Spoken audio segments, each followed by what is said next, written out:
let's get into Star Wars. But our musical selection for today, Switched on Bach. This is Trans Electronic Music Productions Incorporated presents Switched on Bach, virtuoso electronic performances of a selection of Bach classics. And it is electronic realizations and performance by Walter Carlos with the assistance of Benjamin Folkman. I assume that he needed an assistant because this is what Moog synthesizers looked like back when this was recorded. And I think you needed an actual scientist to operate the Moog synthesizer for you. So that's what we got. Let me get that going.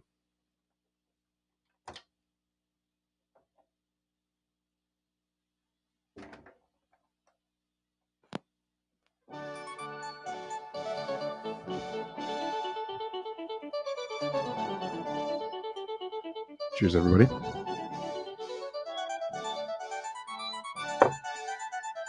We begin with Artoo Detoo and Threepio aboard the Jawas sandcrawler. The dim prison reeked of rancid oil and stale lubricants. A veritable metallic charnel house. Threepio endured the discomforting atmosphere as best he could. It was a constant battle to avoid being thrown by every unexpected bounce into the walls or into a fellow machine. To conserve power, and also to avoid the steady stream of complaints from his taller companion, Artoo Detoo had shut down all his exterior functions. He lay inert amongst a pile of secondary parts, sublimely unconcerned at the moment as to their fate. Will this ever end? Threepio was moaning as another violent jolt roughly jostled the inhabitants of the prison. He had already formulated and discarded half 100 ends. He was certain only that their eventual disposition was sure to be worse than anything he could imagine. Then, quite without warning, something more unsettling than even the most battering bump took place. The sandcrawler's whine died, and the vehicle came to a halt. Almost as if in response to Threepio's query, a nervous buzz rose from those mechanicals who still retained a semblance of sentience as they speculated on their present location and probable fate. At least Threepio was no longer ignorant of his captors or their likely motives. Local captives had explained the nature of their quasi-human mechanic migrants, the Jawas. Traveling in their enormous mobile fortress homes, they scoured the most inhospitable regions of Tatooine in search of valuable minerals and salvageable machinery. They had never been seen outside of their protective cloaks and sand masks, so no one knew exactly what they looked like. But they were reputed to be extraordinarily ugly. Threepio did not have to be convinced. Leaning over his still motionless companion, he began a steady shaking of the barrel-like torso. Epidermal sensors were activated on the R2 unit, and the lights on the front side of the little robot began a sequential awakening. Wake up! Wake up, Threepio urged. Stop. Someplace. Like several of the other more imaginative robots, his eyes were wearily scanning metal walls, expecting a hidden panel to slide aside at any moment and a giant mechanical arm to come probing and fumbling for him. No doubt about it, we're doomed, he recited mournfully as R2 righted himself, returning to all activation. Do you think they'll melt us down? He became silent for several minutes and then added, It's this waiting that gets to me. Abruptly, the far wall of the chamber slid aside, and the blinding white glare of Tatooine's morning rushed in on them. Threepio's sensitive photoreceptors were hard-pressed to adjust in time to prevent serious dangers. Several of the repulsive-looking Jawas scrambled agilely into the chamber, still dressed in the same swathings and filth Threepio had observed on them before. Using hand weapons of an unknown design, they prodded at the machines. Certain of them, Threepio noted with a metal swallow, did not stir. Ignoring the immobile ones, the Jawas herded those still capable of movement aside. R2 and Threepio among them. Both robots found themselves part of an uneven mechanical line. Shielding his eyes against the glare, Threepio saw that 5 of them were ranged alongside the huge sandcrawler. Thoughts of escape did not enter his mind. Such a concept was utterly alien to a mechanical. The more intelligent a robot was, the more abhorrent and unthinkable the concept. Besides, had he tried to escape, built-in sensors would have detected the critical logic malfunction and melted every circuit in his brain. Instead, he studied the small domes and evaporators that indicated the presence of a larger underground human homestead. Though he was unfamiliar with the type of construction, all signs pointed to a modest, if isolated, habitation. Thoughts of being dismembered for parts or slaving in some high-temperature mine slowly faded. His spirits were correspondingly. Maybe this won't be so bad after all, he murmured hopefully. If we convince these bipedal vermin to notice here, we may enter into sensible human service again instead of being melted into slag. Artoo's sole reply was a non-committal chirp. Both machines became silent as the Jawas connected, scurrying around them, striving to straighten one poor machine with badly bent spine to disguise a dent or a scrape with liquid and dust. As the two of them bustled about, working on this sand-coated skin, Threepio fought to stifle an expression of disgust. One of his many human analog functions was the ability to react naturally to offensive odors. Apparently, hygiene was unknown amongst the Jawas, but he was certain no good would come to pointing this out to them. Small insects drifted in clouds about the faces of the Jawas who ignored them. Apparently, the tiny individualized plagues were regarded as just different sort of appendage, like an extra arm or a leg. So intent was Threepio on his observation that he failed to notice the two figures moving toward them from the region of the largest dome. Artoo had to nudge him slightly before he looked up. The first man wore an air of grin. Semi-perpetual exhaustion sandblasted into his face by too many years of arguing with a hostile environment. His graying hair was frozen in tangled twists, like gypsum helcetites. Dust frosted his face, clothes, hands, and thoughts, but the body, if not the spirit, was still powerful.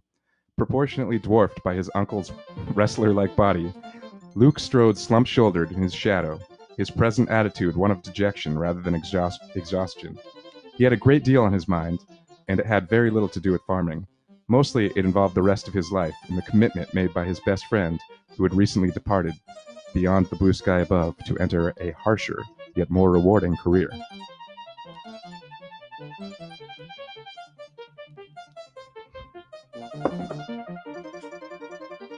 The bigger man stopped before the assembly and entered into a peculiar squeaky dialogue with the Jawa in charge.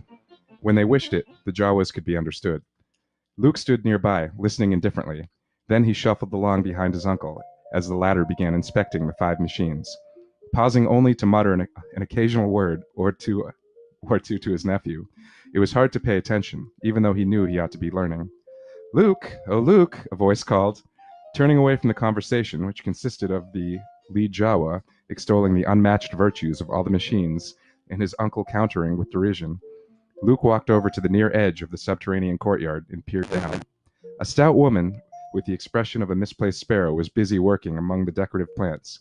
She looked up at him. "Be sure and tell Owen that if he buys a translator to make sure it speaks Bachi, Luke." Turning, Luke looked back over his shoulder and studied the motley collection of tired machines. "It looks like we don't have much of a choice," he called back down to her, "but I'll remind him anyway." She nodded up at him, and he turned to rejoin his uncle. Apparently, Owen Lars had already come to a decision, having settled on a small, semi-agricultural robot. This one was similar in shape to Artoo Detoo, save that its multiple subsidiary arms were tipped with different functions.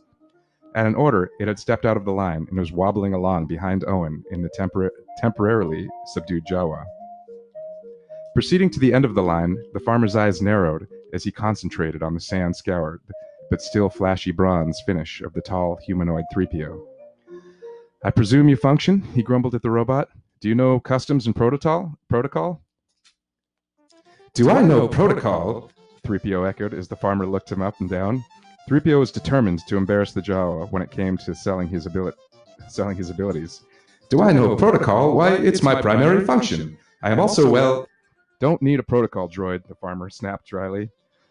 "I don't blame you, sir," Threepio rapidly agreed. "I couldn't be more in agreement. What could be more of a wasteful luxury in a climate like this? For someone of your interest, sir, a protocol droid would be a serious, useless waste of money. No, sir, versatility is my middle name. CV3PO, V for versatility. At your service. I've been programmed for over 30 secondary functions and require only..." "I read," the farmer broke in, demonstrating imperious disregard for Threepio's as yet unenumerated secondary functions. "A droid that knows something about the A droid that knows something about the binary language of independently programmable moisture evaporators." Vaporators, we're both in luck, Threepio countered. My first post-primary assignment was in programming binary load lifters, very similar in construction and memory function to your vaporators. You could almost say... Luke tapped his uncle on the shoulder and whispered something in his ear. His uncle nodded, then looked back at the attentive Threepio again. Do you speak Bocce? Of course, sir, Threepio replied, confident for a change, with a wholly honest answer. It's like a second language to me. I'm fluent in Bocce as well. The farmer appeared determined never to allow him to conclude his sentence. Shut up, Owen Lars looked down at the Jawa. I'll take this one too. Shutting up, sir, responded Threepio quickly, hard to conceal his glee at being selected. Take them down to the garage, Luke, his uncle instructed him. I want you to have both of them cleaned up and by supper time. Luke looked at his uncle. But I was going into Tashi Station to pick up some power converters, and... Don't lie to me, Luke, his uncle warned him sternly. I don't mind you wasting time with your friends, but only after you've finished your chores. Now hop to it, and before supper, mind you. Downcast, Luke directed his words irritably to Threepio in the small agricultural robot. He knew better than to argue with his uncle. Follow me, you two. They started for the garage as Owen entered into price negotiations with the Jawa. Other Jawas were leading the 3 remaining machines back into the sandcrawler when something let out an almost pathetic beep. Luke turned to see an Artoo unit breaking formation and starting toward him. It was immediately restrained by a Jawa wielding a control device that activated the disc sealed on the machine's front plate. Luke studied the rebellious droid curiously. Threepio started to say something and considered the circumstances and thought better of it. Instead, he remained silent, staring straight ahead. A minute later, something pinged sharply nearby. Glancing down, Luke saw that a head plate had popped off the top of the agricultural droid. A grinding noise was coming from within. A second later, the machine was throwing internal components all over the sandy ground. Leaning close, Luke peered inside the expectorating mechanical. He called out, Uncle Owen, the servo motor central on this cultivator unit is shut. Look. He reached in, tried to adjust the device, and pulled away hurriedly when it began to wildly spark. The odor of crisped insulation and corroded circuitry filled the clear desert air with a pungency redolent of mechanized death. Owen Lars glared down at the nervous Jawa. Hey, what kind of junk are you trying to push on us?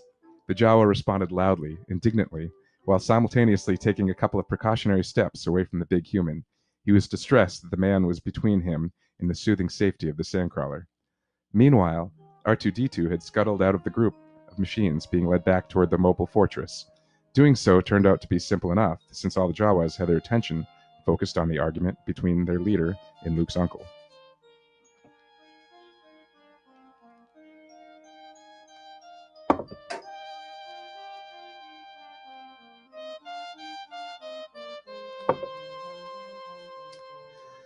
Lacking sufficient armature for wild gestations, the R2 unit suddenly let out a high whistle, then broke it off when it was apparent he had gained Threepio's attention.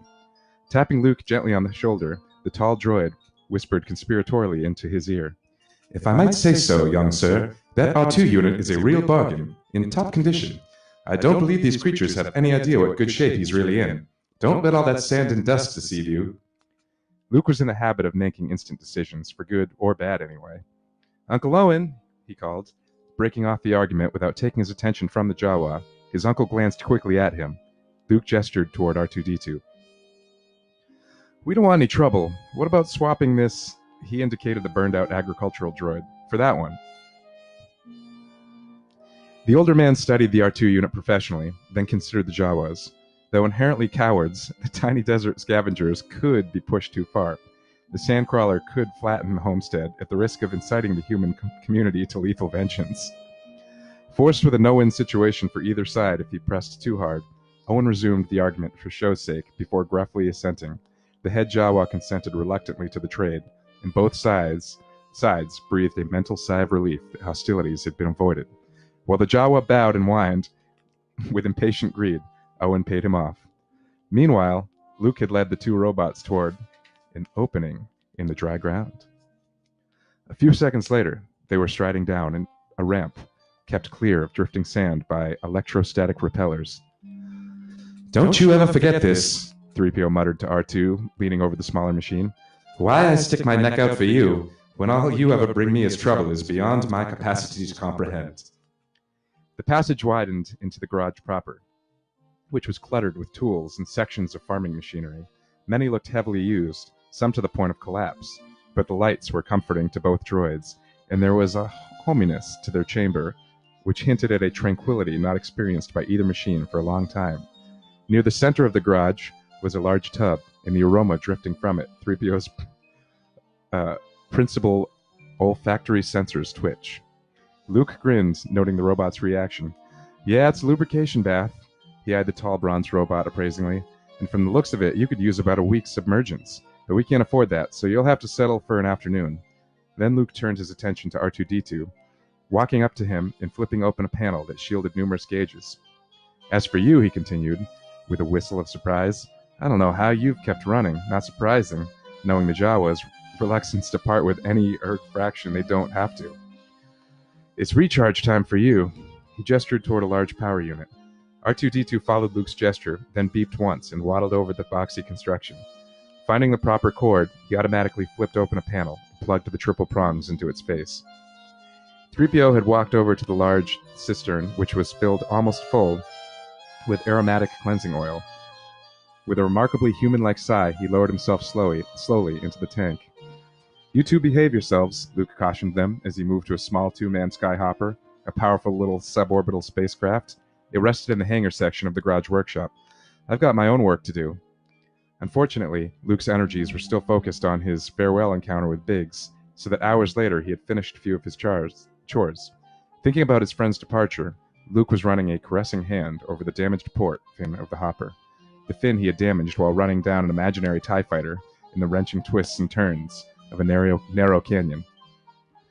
That was when the projecting ledge had clipped him as effectively as an energy beam.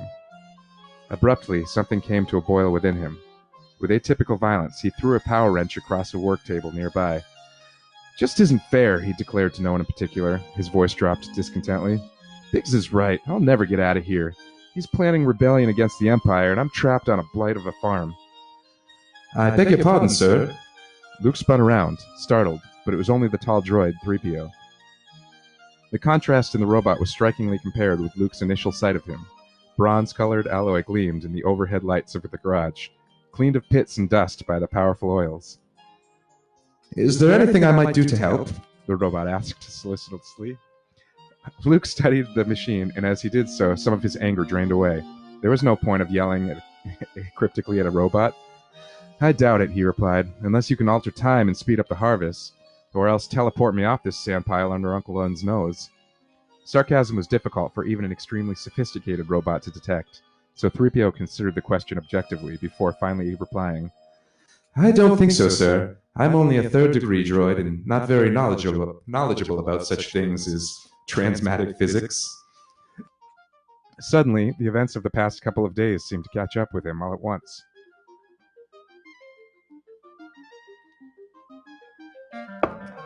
As a matter of fact, young sir, Threepio went on while looking around him with a fresh vision, I'm not even sure which planet I'm on. Luke chuckled sardonically and assumed a mocking pose. Well, if there's a bright center to this universe, you're on the world that's farthest from it. Yes, Luke, sir. The youth shook his head irritably. Never mind this, sir. It's just Luke, and this world is called Tatooine. Threepio nodded slightly. Thank you, Luke. I am C-3PO, Human Droid Relations Specialist.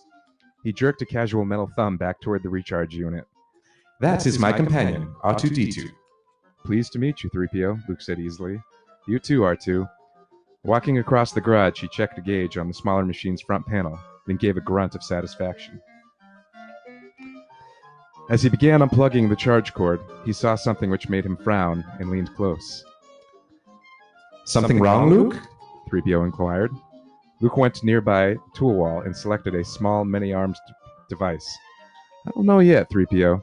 Returning to the recharger, Luke bent over Artoo and began scraping at several bumps in the small droid's top with a chromed pick. Occasionally, he jerked back sharply as bits of corrosion were flicked into the air by the tiny tool. Threepio watched, interested, as Luke worked. There's a lot of strange carbon scoring here of a type I'm not familiar with. Looks like you've both seen a lot of action out of the ordinary.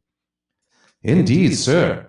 Threepio admitted, forgetting to drop the the honorific. This time, Luke was too absorbed elsewhere to correct him. Sometimes I'm amazed we're in good shape as we are, he added as an afterthought, while still shying away from the thrust of Luke's question. What with the rebellion and all? Despite his caution, it seemed to Threepio that he must have given something away, for an almost Jawa-like blaze appeared in Luke's eyes. You know about the rebellion? Against the Empire? He demanded. In a way, Threepio confessed reluctantly.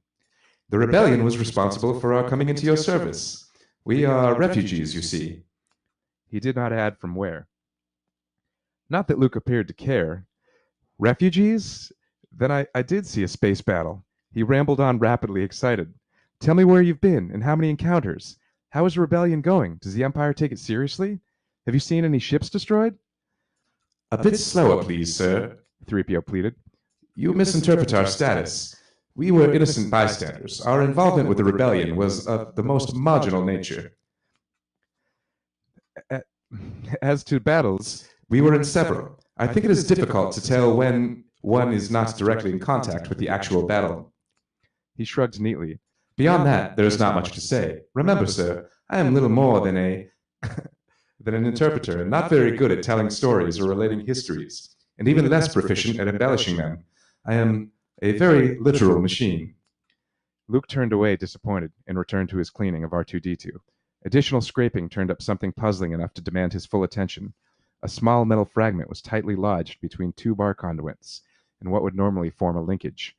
Setting down the delicate pick, Luke switched to a larger instrument. I'm going to flip the side of the record. Give me a moment.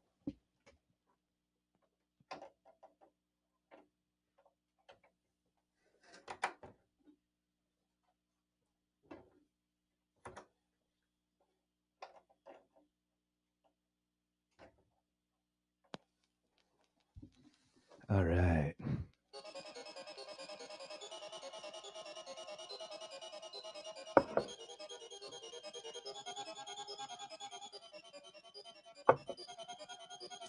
Carrying on.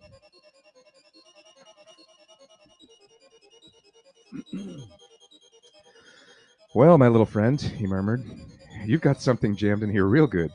As he pushed in pride, Luke directed half his attention to Threepio. Were you on a star freighter, or was it?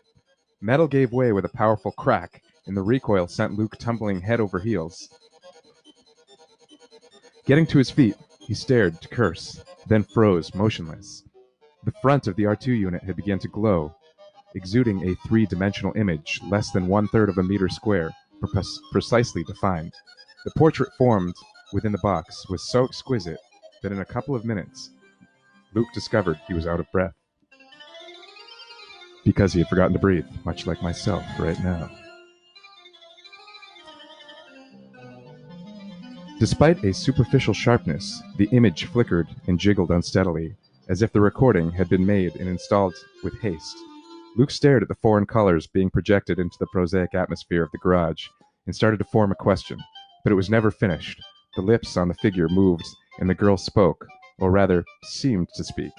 Luke knew the aural accompaniment was generated somewhere within Artoo Detoo's squat torso. Obi-Wan Kenobi, the voice implored huskily, help me. You're my only remaining hope. A burst of static dissolved the face momentarily. Then it coalesced again, and once more the voice repeated, Obi-Wan Kenobi, you're my only remaining hope. With a raspy hum, the hologram continued. Luke sat perfectly still for a long moment, considering what he was seeing. Then he blinked and directed his words toward the R2 unit. What's this all about, Artoo Detoo? The stubby droid shifted slightly, the cubish portrait shifting with him, and beeped and sounded vaguely like a sheepish reply. Threepio appeared as mystified as Luke. What's that? He inquired sharply, gesturing at the speaking portrait of then and then at Luke. You were asked a question. What and who is that? And how are you originating it, and why? The R2 unit generated a beep of surprise for all the world, as if just noticing the hologram. This was followed by a whistling stream of information. Threepio digested the data, tried to frown, couldn't, and moved to convey his own confusion in the tone of his voice. He insists it's nothing, sir. Merely a malfunction. Old data, a tape that should have been erased but was missed. He insists we pay no mind.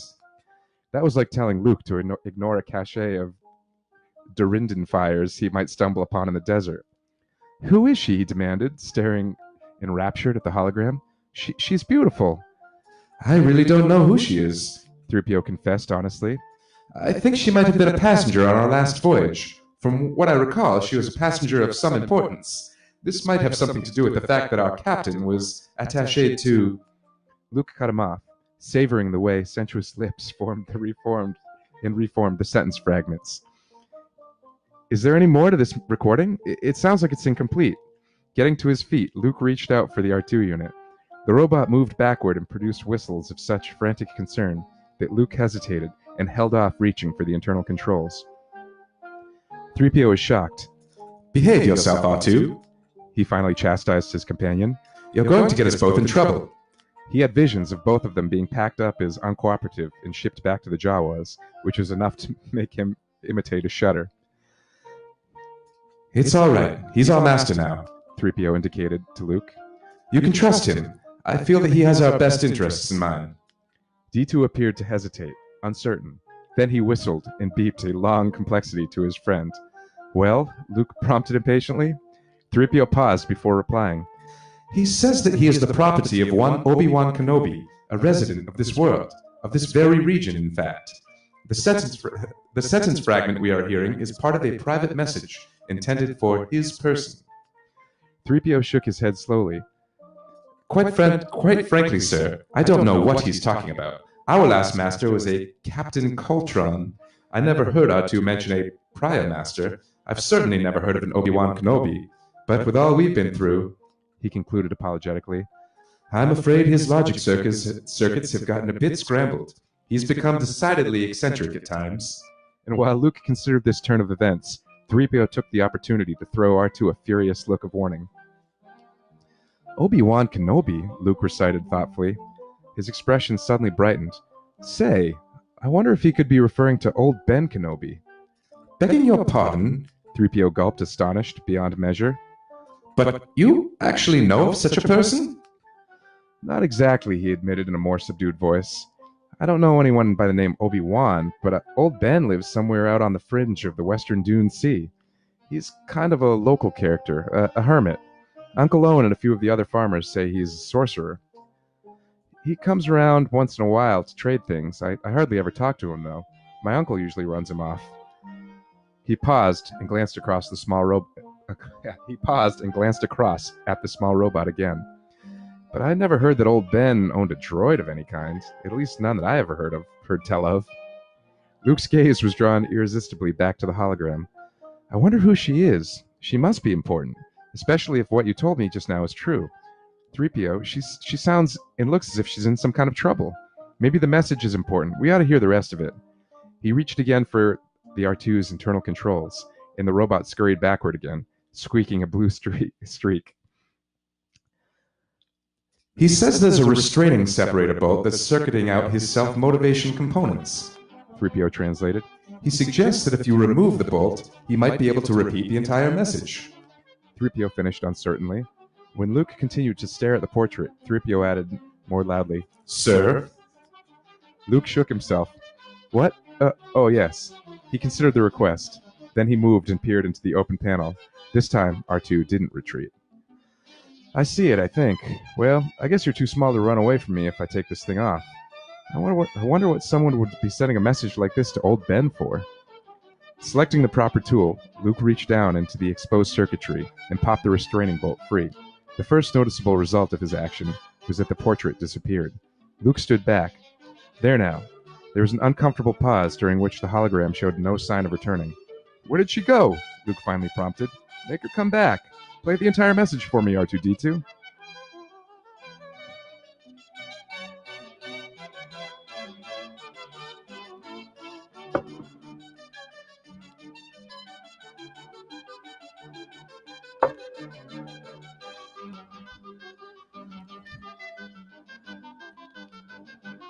Oh dear, I've gone and lost my place.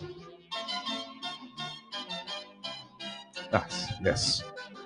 As an innocent sounding beep came from the robot. Threepio appeared embarrassed and nervous as he translated. He says, what message? Threepio's attention turned half angrily to his companion. What message? You know what message. The one you just played, the fragment up for us. The one you're hauling around inside your rust-ridden innards. You stubborn hunk of junk. Artoo sat and hummed softly to himself. I'm sorry, sir, Threepio said slowly. but he shows signs of having developed an alarming flutter in his obedience rational module. Perhaps if we... A voice from down the corridor interrupted him. Luke! Oh, Luke! Come to dinner! Luke hesitated, then rose and turned away from the puzzling little droid. Okay, he called. I'm coming. I'm coming, Artoo. He lowered his voice as he spoke to Threepio. See what you can do with him. I'll be back soon. Tossing the just removed restraining bolt on the workbench, he hurried from the chamber. As soon as the human was gone, Threepio whirled on his shorter companion. You'd better consider playing that whole recording for him, he growled, with a suggestive nod toward a workbench laden with dismembered machine parts. Otherwise, we're liable to take up that cleaning pick again and go digging for it. He might not be too careful, and when he cuts through it, believe me, you're deliberately withholding something from him. A plaintive beep came from Artoo. No, Threepio responded. I don't think he likes you at all. A second beep failed to alter the stern tone in the taller robot's voice. No, I don't like you either. Thus concludes Chapter 3. Let's move on to Chapter 4. Just a moment.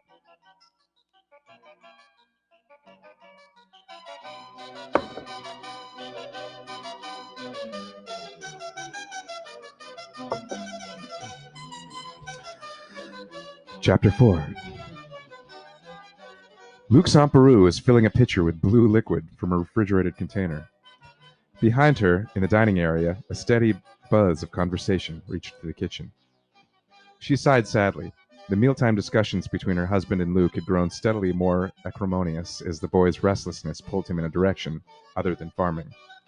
Directions for which Owen, a stolid man of the soil if there ever was one, had absolutely no sympathy. Returning the bulk of the container to the refrigerator unit, she placed the pitcher on a tray and hurried back to the dining room. Beru was not a brilliant woman, but she possessed an instinctive understanding of her important position in the household. She functioned like the damping rods in a nuclear reactor. As long as she was present, Owen and Luke would continue to generate a lot of heat. But if she was out of their presence for too long, boom. Condenser units built into the bottom of each plate kept the food on the dining room table hot as she hurried in.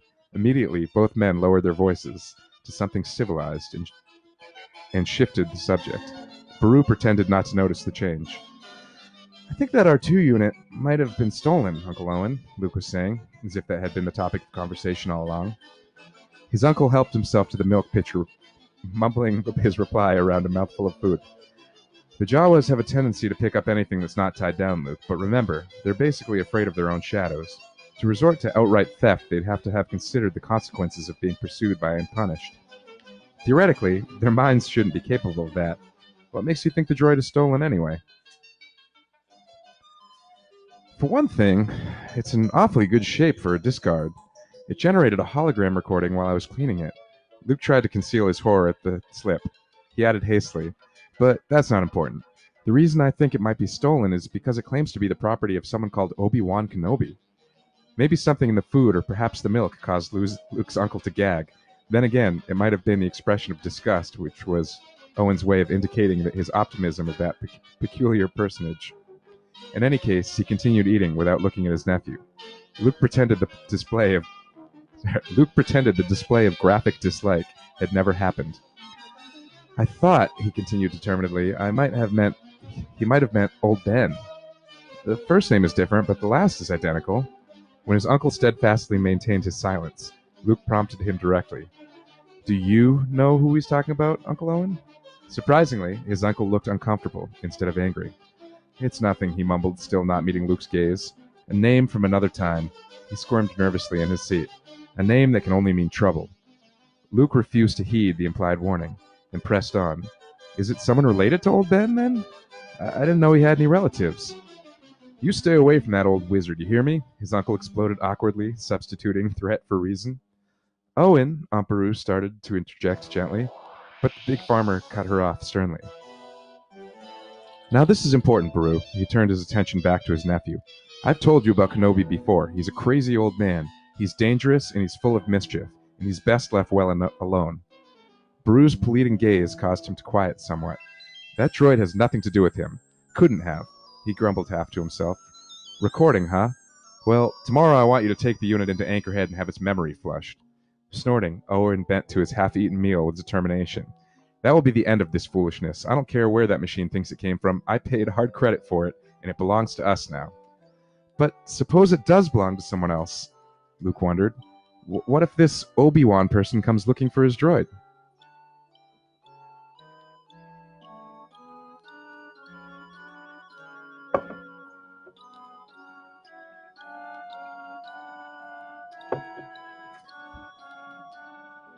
An expression between sorrow and sneer crossed his uncle's seamed face at the remembrance. He won't. I don't think that man exists anymore. He died about the same time as your father. A huge mouthful of hot food was shoveled inward. Now forget about it. Then it was a real person, Luke murmured, staring down at his plate.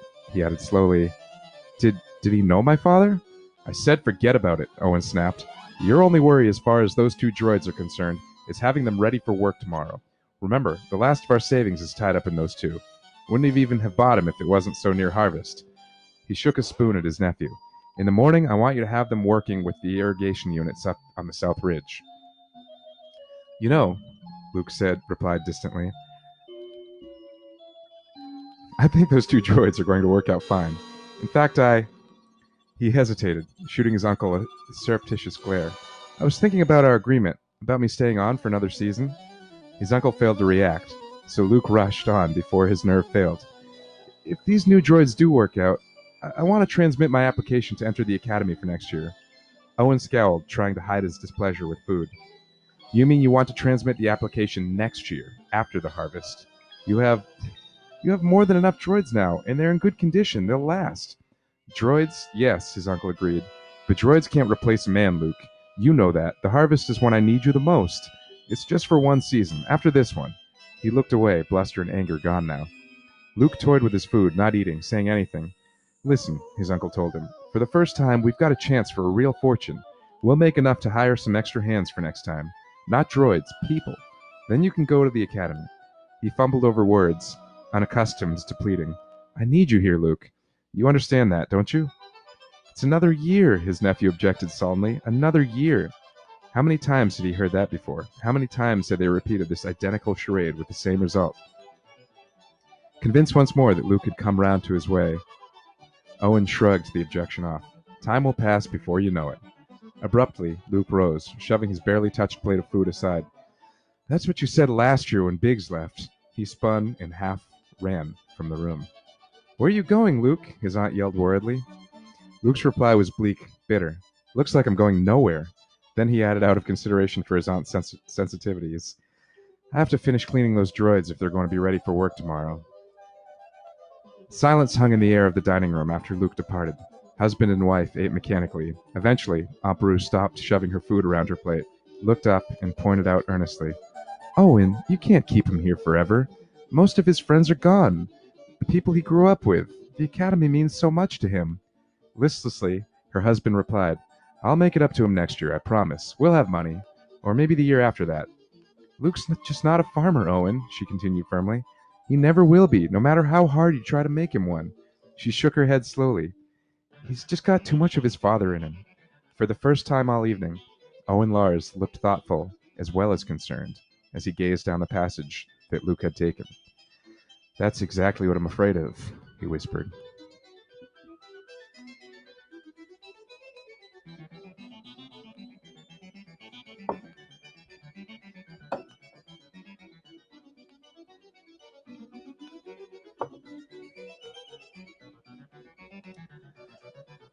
Luke had gone topside. He stood on the sand watching the double sunset, at first one and then the other of Tatooine's twin suns sank slowly behind the distant range of the dunes.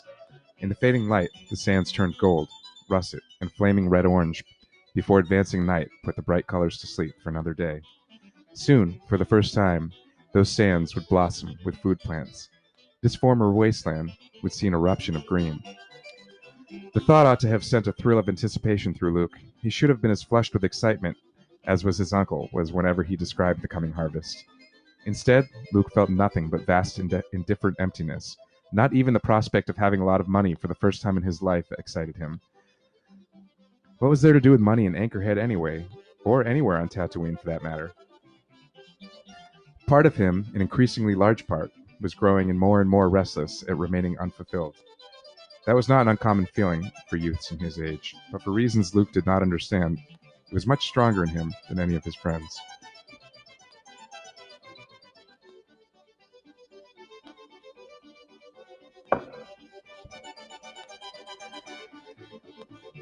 As the night cold came creeping over the sand and up his legs, he brushed the grit from his trousers and descended into the garage.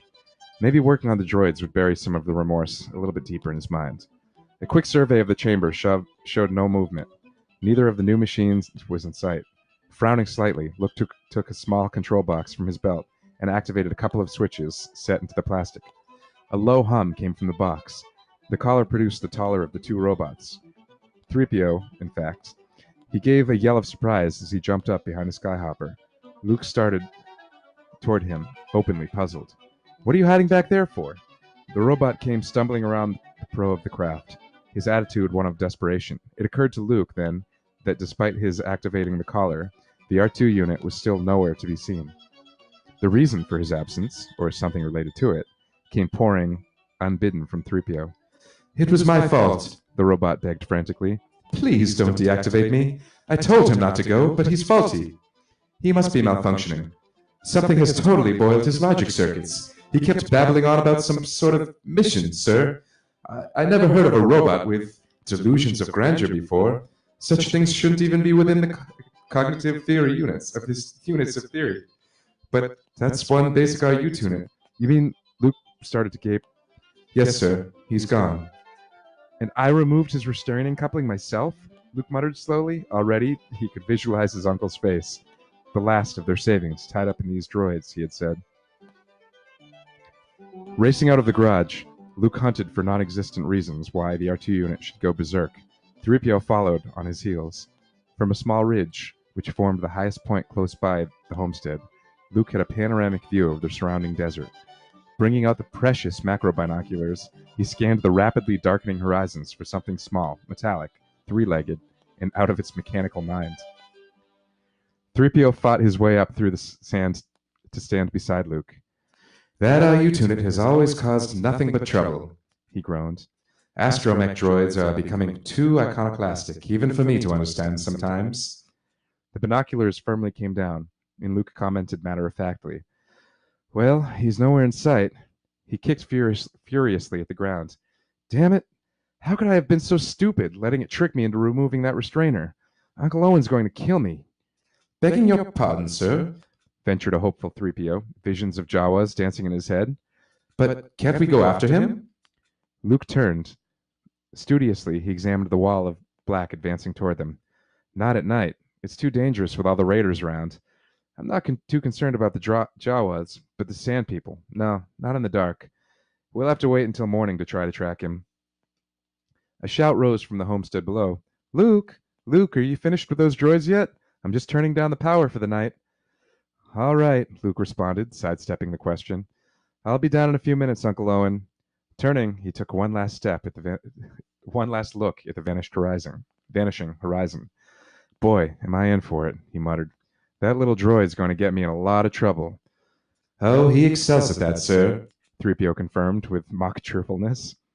Luke threw him a sour look, and together they turned and descended into the garage. Thanks again for listening.